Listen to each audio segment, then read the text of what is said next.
Hello friends, இன்னைக்கு ரொம்பவே ஹெல்த்தியான ஒரு வெயிட் லாஸ் ரெசிபி தான் பார்க்க போகிறோம். புரோட்டீன் அண்ட் ஃபைபர் ரிச்சான ஒரு இட்லி அரிசி சேர்த்தாம தான் ரெடி பண்ணியிருக்கோம். நம்ம சேனலில் டெய்லியுமே அரிசி சேர்த்தாத ரெசிபீஸ் அப்லோட் பண்ணிகிட்ருக்கோம். ஸோ வெயிட் லாஸ் பண்ணுறவங்களுக்கா இருக்கட்டும், சுகர் இருக்கிறவங்களுக்கா இருக்கட்டும், இது போல் ரெசிபீஸ் தாராளமாக செஞ்சு சாப்பிட்லாம். இந்த ரெசிபியை செய்யறதுக்கு ஒரு பவுலில் 1 டம்ளர் பச்சை பயிர் எடுத்திருக்கேன். பச்சை பயிரில் அதிகப்படியான proteins, fibres, vitamin A, C, magnesium, potassium இருக்குது. அதே டம்ளரில் 1 டம்ளர் கருப்பு உளுந்து எடுத்திருக்கேன். உளுந்துலையும் fibre, proteins, iron, magnesium, potassium இருக்குது. வெயிட் லாஸ் பண்ணுறதுக்காக இருக்கட்டும், சுகரை மேனேஜ் பண்ணுறதுக்காக இருக்கட்டும் ரொம்பவே ஹெல்ப்ஃபுல்லாக இருக்கும். நல்ல ஜீரண சக்தியை கொடுக்கும், கான்ஸ்டிபேஷனை தவிர்க்கும். 2லேருந்து 3 முறை இது ரெண்டுத்தையும் நல்லா கழுவி எடுத்துட்டு 8 மணி நேரம் ஊற வச்சிடலாம். 8 மணி நேரத்துக்கு அப்புறம் பச்சை பயிரும் உளுந்தும் நல்லா ஊறி வந்திருக்கு. இதை தண்ணியில இருந்து வடித்து எடுத்துட்டு மிக்சி ஜாருக்கு டிரான்ஸ்ஃபர் பண்ணிடணும். கருப்பு உளுந்தாக இருக்கட்டும், பச்சை பயிராக இருக்கட்டும் நிறைய கால்சியம்லாம் இருக்கிறதுனால நமக்கு போன் ஸ்ட்ரென்த்துக்குமே ரொம்பவே ஹெல்ப்ஃபுல்லாக இருக்கும். இதில் தேவையான அளவுக்கு உப்பும் தண்ணியும் சேர்த்து நல்லா அரைச்சி எடுத்துகிட்டு வந்துடலாம். நல்லா ஊறி இருக்கிறதுனால நல்ல ஒரு க்ரீமி கன்சிஸ்டன்சிக்கு அரைச்சி எடுக்க முடியும். இதை 8 மணி நேரம் ஊற வைக்கணும். அடுத்த நாள் காலையில் டிஃபன் ரெடி பண்ணுறோம்னா முதல் நாள் நைட்டே நம்ம இதை ரெடி பண்ணி வச்சிடணும். முதல் நாள் காலையில் பார்த்தோம்னா நல்லா சூப்பராக பொங்கி வந்திருக்கு. தானிய வகை பொறுத்த வரைக்கும் நல்லா இது போல் ஃபர்மெண்ட் பண்ணி எடுத்துக்கிட்டோம் அப்படின்னா உடம்புக்கு ரொம்ப நல்லது. மாவை நல்லா ஒரு முறை கலந்துட்டுட்டு பேனில் 1 டேபிள் ஸ்பூன் கடலெண்ணெய் ஊற்றி எண்ணெய் சூடான உடனே 1/4 டீஸ்பூன் கடுகு, 1/4 டீஸ்பூன் ஜீரகம், 1/4 டீஸ்பூன் உளுத்தம் பருப்பு, 1/4 டீஸ்பூன் கடலைப்பருப்பு, இது எல்லாமே நல்லா பொரிஞ்சு வரணும். இதில் சின்ன சின்னதாக கட் பண்ணின ஒரு நார்மல் சைஸ் பச்சை மிளகாவை போட்டு நல்லா வதக்கி எடுக்கணும். பச்சை மிளகா நல்லா வறுத்தது போல் எடுத்தோம் அப்படின்னா தான் காரம் தட்டாமல் இருக்கும். இதில் ஒரு துண்டு இஞ்சி சுரவி சேர்த்திருக்கேன். ஸோ இஞ்சுமே எண்ணெயில் நல்லா வதக்கி எடுத்துட்டோம் அப்படின்னா நல்லா சின்ன சின்னதாக பிரிஞ்சு வந்துடும். அப்போ தான் சாப்பிடும்போது கடிப்படாமல் இருக்கும். ஒரு நார்மல் சைஸ் கேரட்டையும் இது போல் சின்ன சின்னதாக துருவி எடுத்து எண்ணெயிலே நல்லா வதக்குனது போல் எடுக்கணும். மீடியம் ஃப்ளேம்லேயே வச்சு கேரட்டும் நல்லா வதக்கி எடுத்தாச்சு. இதில் சின்ன சின்னதாக கட் பண்ணின கருவேப்பிலையும் கொத்தமல்லியும் போட்டு நல்லா கலந்துட்டரலாம். அவ்வளோதான், கருவேப்பிலையும் கொத்தமல்லியும் நல்லா வதங்கி வந்துருச்சு. இதை ரெடி பண்ணி வச்சுருந்த மாவில் போட்டுடலாம். இதில் பீட்ரூட் சேர்த்ததுனால சேர்த்திக்கலாம். ஆனால் நம்ம பீட்ரூட் சேர்த்தும் போது இட்லியோட கலர் மாறும். அதனால தான் பீட்ரூட் சேர்த்தாமல் இருக்கோம். இன்னொரு நாளைக்கு பீட்ரூட் சேர்த்தியுமே நம்ம இட்லி ரெடி பண்ணி பார்ப்போம். மாவில் தேவையான அளவுக்கு தண்ணி ஊற்றி நல்ல ஒரு இட்லி மாவு பதத்துக்கு நல்லா கலந்து எடுத்துக்கலாம்.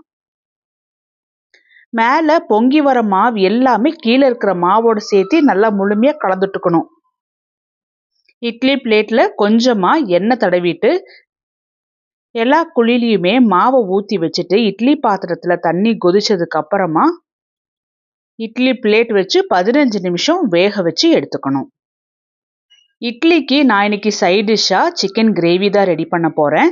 கடாயில் 2 டேபிள் ஸ்பூன் கடலெண்ணெய் ஊற்றிட்டு எண்ணெய் சூடான உடனே 1 டேபிள் ஸ்பூன் சோம்பு, கொஞ்சமாக பட்டை, லவங்கம், கிராம்பு, கடல் பாசம், 2 கட் பண்ணின 4 பச்சை மிளகா, கொஞ்சமாக கருவேப்பிலை, இது எல்லாமே நல்லா வதக்கி எடுத்துட்டு 3 நார்மல் சைஸ் வெங்காயம் நீட்டமாக கட் பண்ணி வச்சுருக்கேன். அதையும் எண்ணெயில் போட்டு நல்லா வதக்கி எடுத்துக்கணும். இன்றைக்கி நான் 1 கிலோ சிக்கனுக்கு தான் கிரேவி ரெடி பண்ண போகிறேன். வெங்காயம் நல்ல ஒரு கோல்டன் ப்ரௌன் கலரில் வதங்கி வர அளவுக்கு மூடி வச்சு நல்லா வறுத்து எடுத்துக்கலாம். நான் அப்பப்போ கொஞ்சம் நடுவில் கிண்டி விட்டுட்டு தான் இருந்தேன். வெங்காயமும் நல்லா வதங்கி வந்திருக்கு. இதில் 1 டேபிள் ஸ்பூன் இஞ்சி பூண்டு பேஸ்ட் போட்டு நல்லா கலந்துட்டுக்கணும். இஞ்சி பூண்டு பேஸ்ட்லேருந்து நல்ல ஒரு மணம் வரும், அது வரைக்கும் நல்லா கலந்துட்டுக்கணும். அப்போ தான் கிரேவி நல்ல ஒரு டேஸ்ட்டாக இருக்கும். இதில் கழுவி வச்சுருந்த 1 கிலோ சிக்கனை போட்டுடலாம். சிக்கனை வெங்காயத்தோட சேர்த்து ஆரம்பத்தில் நல்லா கலந்து விட்டுறணும். சிக்கன் வேகும் போதே மசாலாலாம் போட்டுடணும். அப்போ தான் மசாலா பிடிக்கும். இதில் 1 டேபிள் ஸ்பூன் மஞ்சள், தேவையான அளவுக்கு கல்லுப்பு, 2 டேபிள் ஸ்பூன் கரம் மசாலா. இதை நான் வீட்டில் அரைச்ச கரம் மசாலா, அதனால நான் எக்ஸ்ட்ராவாக தனித்தனியாக வேறு மசாலா எதுவும் சேர்த்தலை. 1 டீஸ்பூன் சிக்கன் மசாலா தூள், இது கடையில் வாங்கினது தான். 4 டேபிள் ஸ்பூன் தயிர் சேர்த்திக்கலாம். 1/4 டம்ளர் தண்ணி, அவ்வளோதான். இதுக்கு மேலே நம்ம தண்ணி எதுவும் சேர்த்தக்கூடாது. இப்போ மசாலாவோட சேர்த்தி சிக்கனெல்லாம் நல்லா கலந்துட்டுக்கணும். இந்த ஸ்டேஜில் தண்ணி அதிகமாக சேர்த்தினோம் அப்படின்னா தண்ணியோட அப்சார்ப்ஷனும் சிக்கனில் இருக்கிறதுனால டேஸ்ட் இல்லாமல் போயிடும். அதனால் மசாலாவோட சேர்த்து நல்லா கலந்துட்டுட்டு தண்ணி சேர்த்தாமலேயே வேக வைக்கணும். சிக்கனில் இருந்துமே நீர் வரும், அதே போல் சேர்த்திருக்கிற தயிரில் இருந்தும் நீர் வரும். அப்பப்போ ஓப்பன் பண்ணி நல்லா இது போல் மசாலாவோட சேர்த்து நல்லா கலந்துட்டு வேக வச்சு எடுத்துக்கணும். இது போல் சிக்கனை வேக வச்சோம் அப்படின்னா தான் சாப்பிடும் போதுமே சிக்கன் நல்லா ஜூஸியாக டேஸ்டியாக இருக்கும். நான் ஒரு 1/2 அன் ஹவர் பக்கம் நல்லா இது போல் வேக வச்சு எடுத்திருக்கேன். நான் தண்ணி எதுவுமே சேர்த்த கிடையாது. தயிரும் சிக்கன்லேருந்து ரிலீஸ் ஆன தண்ணி மட்டும்தான் இப்போ இதில் இருக்குது. இதில் 4 நார்மல் சைஸ் தக்காளியை மிக்சியில் அரைச்சி போட்டுட்டு 1 டம்ளர் தண்ணியும் ஊற்றி நல்லா கலந்துட்டுக்கலாம். இப்போ இந்த ஸ்டேஜில் நல்லா கலந்துட்டதுக்கு அப்புறமா நீங்கள் தேவைப்பட்டுச்சுன்னா தண்ணி சேர்த்திக்கலாம்.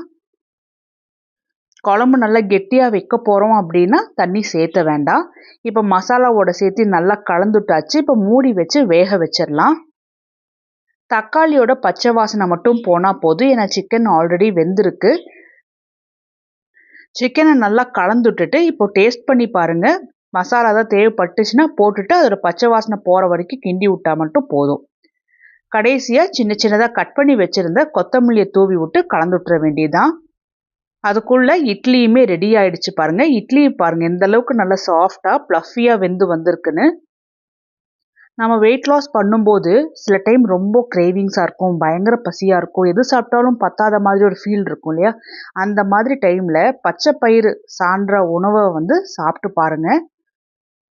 ஸ்டொமக் ரொம்ப ஃபில்லிங்காக இருக்கும். பச்சை பயிறு இட்லி நான் உங்களுக்கு பிச்சு காமிக்கிறேன் பாருங்கள், எந்த அளவுக்கு நல்லா சாஃப்டாக ஸ்பாஞ்சியாக இருக்குன்னு. அரிசியில் செஞ்ச இட்லி கூட தோற்று போயிடும். இதோட டேஸ்ட்டும் பார்த்தீங்கன்னா அதை விட இது டேஸ்டியாக இருக்கும். அதுவும் இது நான் சிக்கன் கிரேவியோடு சேர்த்து சாப்பிட்டேன், பயங்கர அட்டகாசமாக இருந்தது. நீங்களும் ட்ரை பண்ணி பார்த்துட்டு சொல்லுங்கள். சுகர் இருக்கிறவங்களும் தாராளமாக சாப்பிட்லாங்க.